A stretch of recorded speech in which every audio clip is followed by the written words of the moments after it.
E você teve, Tati, orientação na maternidade, essa questão que você falou que você acabou, né, precisando de uma consultora. Na maternidade, você acha que você teve as orientações suficientes, né, assim, durante o pré-natal e durante a maternidade? Tipo, tua preparação em relação à amamentação.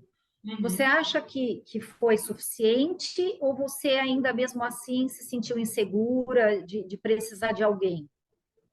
Michael, eu vou ser muito sincera para você. Eu sei, não sei por quê, mas eu sempre achei que eu não ia conseguir amamentar. Olha isso, a nossa cabeça como é. Eu sempre achei que eu falei assim, gente, eu quero muito, vou tentar, mas eu acho que não vai rolar. Por quê? Porque a gente vê ao nosso redor as pessoas, ai, é muito difícil, ai, é isso, ai, já dá fórmula, ai, não precisa e tal. Então eu achei que era uma coisa de outro mundo. Vou, assim, realmente era isso. A minha obstetra, que é minha amiga, ela amamentou. Não rolava muito esse papo, porque é aquele negócio, meu, você é mastologista. Vou ensinar o padre a rezar a missa, entendeu? Era mais ou menos assim. Então, não tinha muito. E no pós-parto, lá na maternidade, ela tinha pega boa, e aí eu comecei a ter as fissuras e me deram essas orientações realmente que você deu, hein? Que era a rosquinha, né? Que eu já ganhei, até a rosquinha eu ganhei uma lá na maternidade, passar o próprio leite e tudo mais. E foi isso. Eu acho, hoje eu acredito que a gente tenha um trabalho no pré-natal que seja importante, assim, do ponto de vista chegar e falar realmente como é que funcionou. A PEG é isso, as chances é isso, de se você fizer isso pode acontecer isso e tudo mais, né? Que são as informações mesmo práticas e objetivas. Mas eu acho importante a gente parar uma consulta, pelo menos, e falar, hoje nós vamos falar sobre amamentação. Quais são os seus medos? Quais são os seus mitos? O que que a sua família pensa de amamentação? Qual a sua rede de apoio? Né? Você vai voltar a trabalhar cedo? Não vai? Você tem vontade? Eu não tenho. Eu tenho uma paciente que ela não quer amamentar. Ela não amamentou o primeiro bebê. Ela tá grávida de novo. Ela falou: não quero, eu não quero, eu não tenho vontade. Então, assim, não adianta, sabe? Então, eu acho que hoje a conversa em relação à amamentação, não só a parte prática, mas em relação a tudo isso, é muito importante.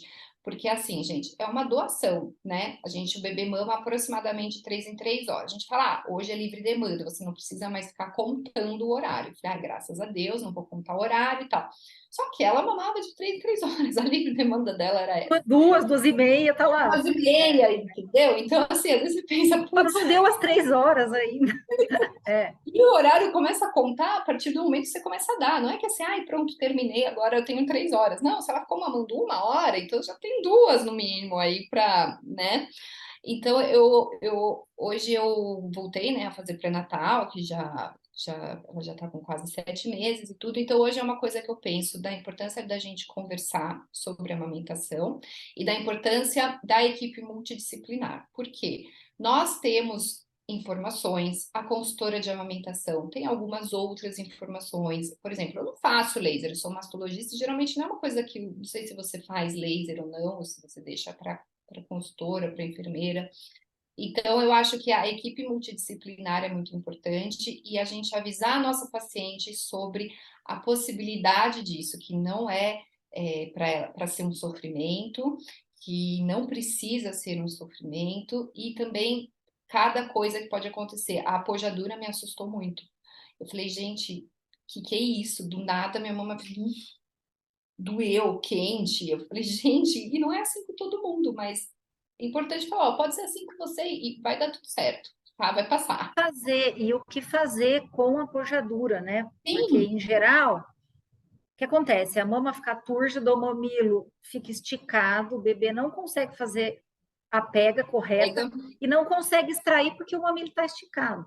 Uhum, Então, durante o pré-natal e na maternidade, a gente tem que saber que essas são as orientações, eu acredito que na maternidade, no pré-natal. Pré-natal que eu estou falando seria uma consulta de aleitamento durante o uhum, pré-natal. sim. Pode ser com o pediatra, neonatologista, que de repente gosta muito de aleitamento. Pode ser com o obstetra, que está ligado com o aleitamento. Uhum, Pode ser uma consultora, né, que em geral as enfermeira ou fono hoje as consultoras, né, meio realmente tem várias especialidades atuando. O importante é a paciente ter pelo menos uma avaliação, né, daquela mama para detectar possíveis fatores Uhum. complicadores, né? Então, o que que a gente vai ver?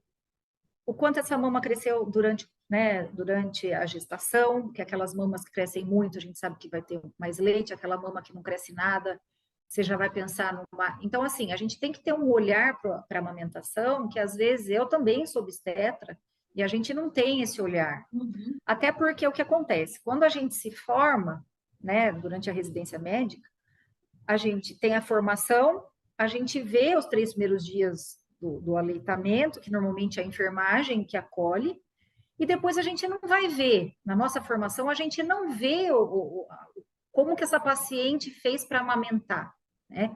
A gente vai aprender isso ou sozinha na prática, que foi o que aconteceu comigo, e as pacientes do consultório particular que volta com você com essa demanda. E daí Sim, você vai ter que ir atrás aprender a se virar e vai perguntando. Eu fui aprendendo assim, né? sim. Até que chegou num ponto que eu falei, acho que eu preciso fazer mais pelas pacientes, e foi quando Elas. realmente a gente pensou na comissão do aleitamento, exatamente para levantar essa bandeira da importância da informação, que acho que quando a gente fala de amamentação, a primeira palavrinha que vem é informação de boa qualidade, Sim. né? Do manejo básico, da higiene da mama, como se faz, do que fazer Uhum. com a pojadura, como deixa o bico flexível para o bebê conseguir pegar e não aquele bico esticado que ele vai pegar, ele não consegue puxar. Sim. E às vezes, na maternidade, tem paciente que às vezes não tem fissura. Às vezes ela vai para casa, né? Porque na maternidade a mama às vezes não teve apojadura, a mama não Teve está ainda. túrgida. Então o bebê pega adequadamente e tal, vai bem. Quando chega em casa, às vezes a paciente liga. Doutora, apareceu uma fissura em casa, não era? Você acha que agora Eu é para achei que já não aparecer? podia mais, né?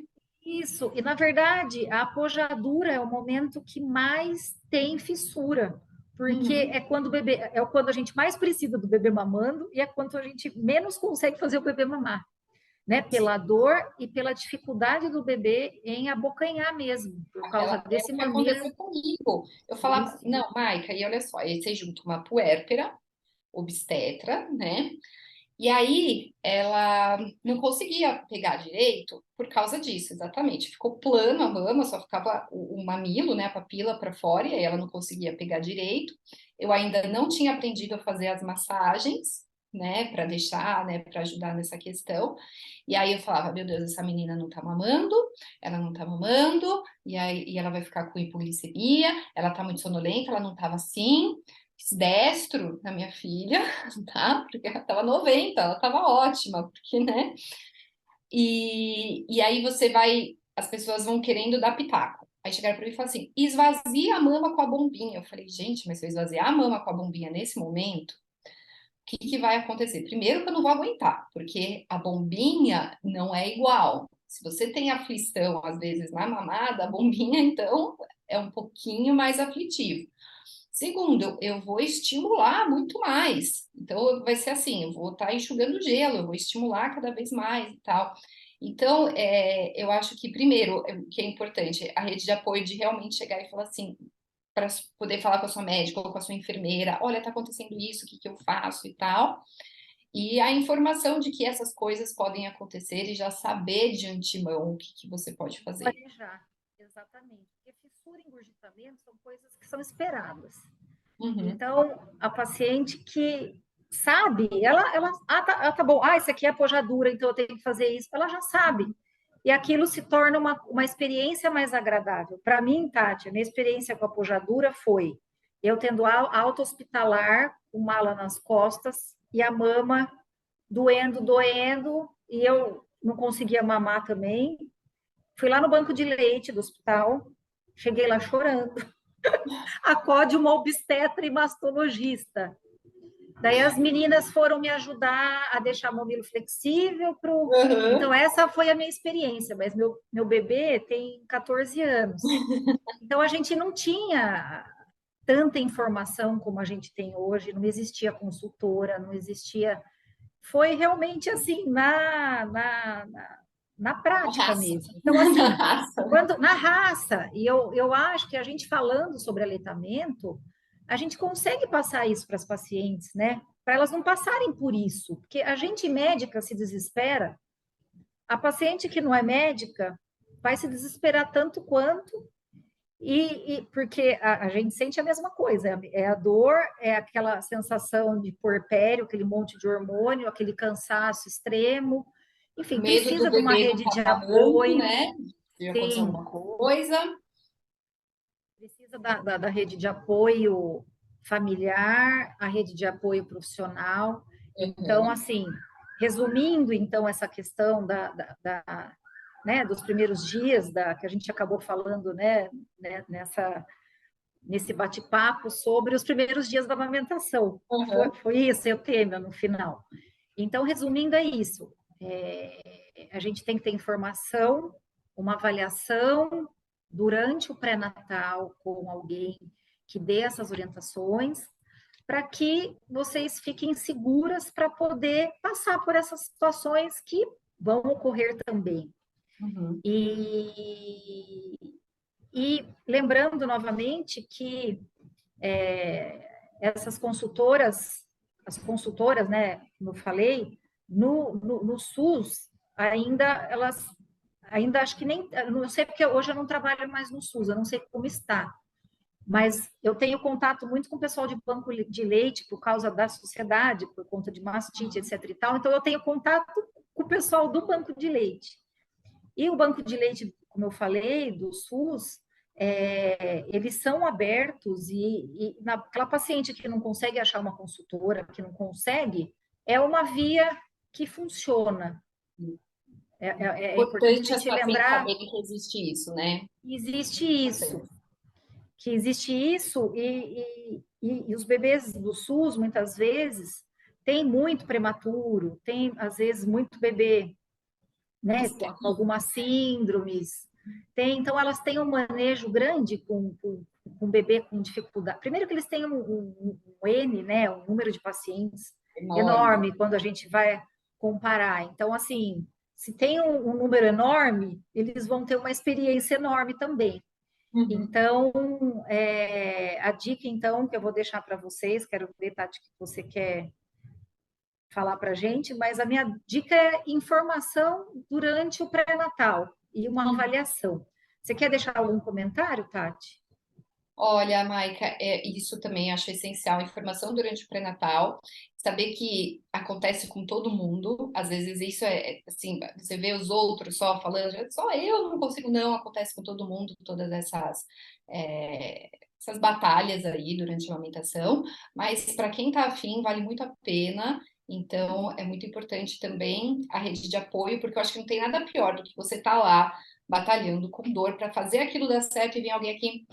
Ai, dá uma mamadeira com fórmula. Gente, se eu tô fazendo tudo isso, é porque eu não quero dar mamadeira com fórmula. Então, me dê um apoio de uma outra forma, porque eu sei que existe uma mamadeira com fórmula. Então, você está me dando um conselho que eu não quero ouvir.